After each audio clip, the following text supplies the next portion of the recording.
샬롬, 오늘도 주의 평강이 여러분과 함께하기를 주의 이름으로 간절히 축원합니다. 오늘도 주님과 동행하고 하나님의 말씀을 깊이 묵상하는 하루가 되시기를 주의 이름으로 간절히 축원합니다. 오늘 아침 하나님께서 우리에게 허락해 주신 말씀은 출애굽기 12장 1절에서 13절 말씀입니다. 주님께서 이집트 땅에서 모세와 아론에게 말씀하셨다. 너희는 이 달을 한 해의 첫 달로 삼아서 한 해를 시작하는 달로 하여라. 온 이스라엘 회중에게 알리어라. 이 달 열흘날 각 가문에 어린 양 한 마리씩 곧 한 가족에 한 마리씩 어린 양을 마련하도록 하여라. 한 가족의 식구 수가 너무 적어서 양 한 마리를 다 먹을 수 없으면 사람이 먹을 분량을 계산하여 가까운 이웃에서 그만큼 사람을 더 불러다가 함께 먹도록 하여라. 너희가 마련한 짐승은 흠이 없는 1년 된 수컷으로 하되 양이나 염소 가운데서 골라라. 너희는 그것을 이 달 열 나흘날까지 두었다가 해질 무렵에 모든 이스라엘 회중에 모여서 잡도록 하여라.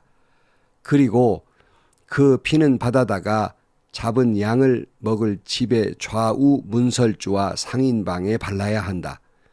그날 밤에 그 고기를 먹어야 하는데 고기는 불에 구워서 누룩을 넣지 않은 빵과 쓴나물을 곁들여 함께 먹어야 한다. 너희는 고기를 결코 날로 먹거나 물에 삶아서 먹어서는 안 된다. 머리와 다리와 내장할 것 없이 모두 불에 구워서 먹어야 한다. 그리고 너희는 그 어느 것도 다음 날 아침까지 남겨두어서는 안 된다. 아침까지 남은 것이 있으면 불에 태워버려야 한다. 너희가 그것을 먹을 때 이렇게 하여라. 허리에 띠를 띠고 발에 신을 신고 손에 지팡이를 들고 서둘러서 먹어라. 유월절은 주 앞에서 이렇게 지켜야 한다. 그날 밤에 내가 이집트 땅을 지나가면서 사람이든지 짐승이든지 이집트 땅에 있는 처음 난 것은 모두 치겠다. 그리고 이집트의 모든 신을 벌하겠다. 나는 주다. 문틀에 피를 발랐으면 그것은 너희가 살고 있는 집의 표적이니 내가 이집트 땅을 칠 때에 문설주의 피를 바른 집은 그 피를 보고 내가 너희를 치지 않고 넘어갈 터이니 너희는 재앙을 피하여 살아남을 것이다. 아멘. 이제 10번째 재앙을 앞두시고 하나님께서는 이제 마지막 하나님께서 아주 굉장하게 재앙을 내리실 때 바로는 어찌할 수 없이 이스라엘 백성들을 내보낼 것이라는 것을 아시고 이제 하나님의 백성들을 준비시키기 시작합니다. 그 첫 번째 명령이 있습니다. 오늘 1절 말씀에 보면 주님께서 이집트 땅에서 모세와 아론에게 말씀하셨다. 너희는 이 달을 한 해의 첫 달로 삼아서 한 해를 시작하는 달로 하여라. 이렇게 말씀합니다. 이 달로 한 해의 첫 달이 되게 하라. 사실 양력으로는 이때쯤이면 약 3월에서 4월에 걸친 그런 때인 것 같습니다. 그러니까 유대인의 원력으로 보면 니산월 또는 아비벌이라고 말하고 있습니다. 사실 이것은 한 해의 첫날이 될 수는 없습니다. 참 애매한 달이기도 합니다. 유대력에 말하면 나팔절을 지나 나팔을 뿌 불면서 시작되는 초막절이 시작되면서 한 해가 시작됩니다. 오늘 양력으로 말하면 9월에서 10월경을 새해로 삼는데 하나님이 이상하게도 3월, 4월, 아비벌, 니산월을 새해의 첫 달로 시작하라고 말씀합니다. 좀 이상합니다. 왜 이렇게 말씀하셨을까? 왜 이것을 명령을 첫 번째로 하셨을까? 바로 그것은 다른 뜻이 아니라 새 역사가 시작이 되었다는 뜻입니다. 마치 새로운 왕이 나와서 통치할 때 연호를 쓰지 않습니까? 예컨대 세종 22년 그러면 세종대왕이 통치한 지 22년째 되는 해라고 하는 그것을 기점으로 삼는 것처럼 지금까지는 너희가 바로가 통치했던 그런 존재로 살아갔지만 이제부터는 나 여호와가 통치하는 시대가 열렸다. 이제 왕권이 바뀌었다. 역사가 바뀌었다. 새 시대가 시작되었다 하는 그런 말씀입니다. 지금까지는 너희들이 애굽의 노예로 살아왔지만 이제부터는 너희들은 더 이상 노예가 아니다. 나의 택한 백성이고 너희들은 자유인이며 거룩한 하나님의 나라의 백성이라 하는 말씀이기도 합니다. 그러니까 이 달을 새해의 시작으로 하라는 말씀은 새 역사가 시작되었다는 선포입니다. 그러면 오늘 본문의 이 말씀은 오늘 영적인 의미가 무엇일까? 단순히 이스라엘 백성들이 출애굽하는 시작점을 이야기하고 있는 것일까? 오늘 우리에게 적용하면 우리도 새날이 시작되었다. 이렇게 말씀드릴 수 있습니다. 사도 바울은 이렇게 말합니다. 고린도후서 5장 17절 말씀에 누구든지 그리스도 안에 있으면 새로운 피조물이라. 옛것은 지나갔습니다. 보십시오. 새것이 되었습니다. 그러니까 내 안에 예수 그리스도가 계실 때, 내가 주님 안에 있을 때 완전히 새로운 시대가 열렸다는 거예요. 나의 과거도 나의 미래도 완전히 새로운 역사가 시작이 되었다 하는 뜻이에요. 그러니까 주님 안에 살기 이전에, 주님 밖에 살 때는 죄가 나를 통치했어요. 사탄이 이끄는 대로 살아왔습니다. 그러나 이제 주님 안에 살 때에는 성령이 내 안에 통치해요. 하나님이 나의 왕이에요. 나는 하나님의 백성이에요. 주님이 이끄시는 대로 살아가는 새 시대가 열린 사람이다. 그런 말씀이에요. 그러므로 우리가 예수님을 내 마음에 모시는 순간 과거의 모든 죄는 예수님의 보혈로 씻음을 받고 완전히 새로운 피조물, 이 말은 단순히 고쳤다, 무슨 바꿨다, 볼링했다 정도가 아니라 완벽한 새 사람이라는 뜻을 가지고 있습니다. 저는 젊은 날 이 말씀을 늘 기둥 삼고 살아왔어요. 그래서 늘 제 마음속에 이전 것은 지나갔으니 보라 새 것이 되었도다. 너는 새 거야. 과거와는 단절된 사람이야. 과거에 그 죄된 사람이 아니야. 너는 새로운 사람이야 하고 제 마음을 다졌어요. 그러니 과거의 죄와는 상관없는 사람이 되어야 한다. 새 사람이다 하는 이 자기 정체감이 젊은 날 죄에 빠지지 않고 믿음으로 살아오도록 만든 귀중한 말씀이기도 합니다. 물론 아직도 제가 죄인됨을 고백할 수밖에 없고요. 부족하지만 하나님 앞에서 죄인됨을 고백하지만 하나님께서는 그렇지 않다는 거예요. 나는 여전히 죄 가운데 있는데 하나님은 뭐라고 말하냐면 너는 이제 더 이상 죄인이라고 말하지 않는다. 너는 이제 새로운 사람이다. 완벽히 새로운 피조물이다 하는 말씀이에요. 아니 나는 아직 완벽히 새로운 사람이 못 됐는데 하나님이 그렇다라고 말씀해요. 하나님이 그렇다 하시니 여러분 우리 자신은 나를 볼 때 여러분 자신을 볼 때 의심스럽지만 하나님이 그렇다 하시니 여러분은 완전히 새로운 피조물 새 사람입니다. 다시 말하면 새 역사가 시작된 사람이라는 말입니다.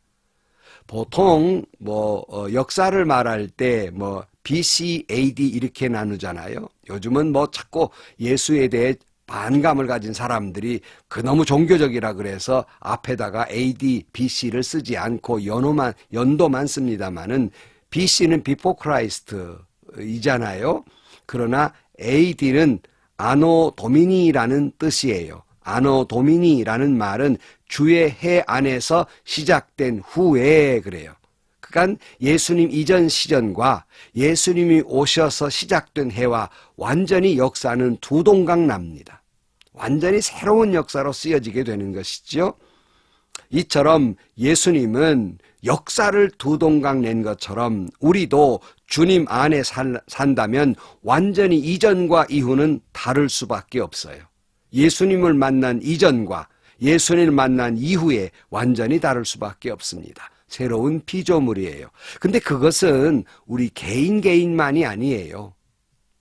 주의 복음이 들어간 민족도 국가도 주님이 복음이 들어가면 완전히 달라집니다. 완전히 바뀌어지고 마는 거예요. 미개한 유럽도 주의 복음이 들어가자 바이킹이나 이 미개한 사람들도 복음이 들어가자 바로 거들먹거리는 젠틀맨이라고 하지 않습니까? 완전히 바뀌어버리는 것이지요. 개인적으로도 복음이 들어가면 완전히 바뀌는 거예요. 여러분, 어거스틴이 성자라고 하지만 그는 본래 젊은 날 탕하였습니다. 하지만 그의 마음속에 복음이 들어갈 때 성자가 되듯이 우리 모두는 주의 복음이 내 안에 들어올 때 완전히 바뀌어지게 되는 것입니다. 여러분, 그렇다면 다시 묻습니다. 여러분은 내 안에 예수님을 모시고 삶으로 말미암아서 완전히 달라지셨습니까? 우리 자신은 아직도 부족한 것 투성이에요. 달라지기는커녕 여전히 그렇게 죄인된 모습이지만 주님 말씀하십니다. 아니다. 너는 새로운 피조물이다. 이렇게 말씀해요. 그러므로 우리는 우리 스스로를 늘 뒤돌아봐야 해요. 정직하게 나는 진정으로 새로운 피조물답게 살고 있는가? 정말 하나님이 나의 왕이고 정말 예수 그리스도가 나의 진정한 구주이신가? 정말 나는 성령이 이끌림 대로 살지 세상의 욕망이나 사탄이 이끄는 대로 살지 아니하는 나는 완벽한 새로운 사람이다. 여러분, 그렇게 느끼십니까? 그렇게 살아야 합니다. 오늘 이스라엘 민족에게 새로운 달로 시작했다는 이 말씀 앞에 우리도 새로운 해가 시작되기를 주의 이름으로 축원합니다. 예수님 내 안에 오셨으니 하루하루가 새로운 날 되시기를 주의 이름으로 축원합니다. 나의 왕, 나의 하나님이 저와 여러분 안에 통치하시기를 주의 이름으로 축복합니다. 그리고 우리는 선포해야 돼요. 날마다 스스로에게 선포해야 됩니다. 나는 새로운 피조물이다. 나는 새로운 사람이다. 나 자신에게 선포해야 해요. 너는 스스로에게 선포해야 됩니다. 너는 죽었어. 옛사람은 이미 죽은 거야. 너는 새 사람이야. 물론 사탄은 자꾸 내 안에 그렇습니다. 네가 짓기 무슨 새 사람이야. 여전히 너 똑같은 사람 아니야. 자꾸 과거로 돌아가도록 사탄은 우리를 유혹하지만 그러나 내 안에 성령께서 말씀하십니다. 너는 새 사람이다. 완벽하게 새롭게 창조되었다. 고친 정도가 아니라 근본이 달라졌다. 이렇게 말씀하고 있으니 우리 스스로는 부족하지만 주님 그렇다고 말씀하시니 아멘 하고 우리 스스로가 선포하며 살아가야 합니다. 사도 바울은 이렇게 말합니다. 로마서 6장 1절 말씀에 그러면 우리가 무엇이라고 말을 해야 하겠습니까? 은혜를 더하게 하려고 여전히 죄 가운데 머물러 있어야 하겠습니까? 그럴 수 없습니다. 우리는 죄에는 죽은 사람인데 어떻게 죄 가운데 그대로 살 수 있겠습니까?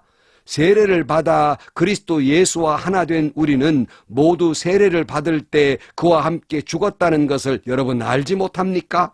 그러므로 우리는 세례를 통하여 그의 죽으심과 연합함으로써 그와 함께 묻혔던 것입니다. 그것은 그리스도께서 아버지의 영광으로 말미암아 죽은 사람들 가운데에서 살아나신 것과 같이 우리도 또한 새 생명 안에서 살아가기 위함입니다. 우리가 그의 죽으심과 같은 죽음을 죽여서 그와 연합하는 사람이 되었으면 우리는 부활에 있어서도 또한 그와 연합한 사람이 될 것입니다. 그랬고 유명한 갈라디아 2장 20절 말씀에 뭐라고 해요?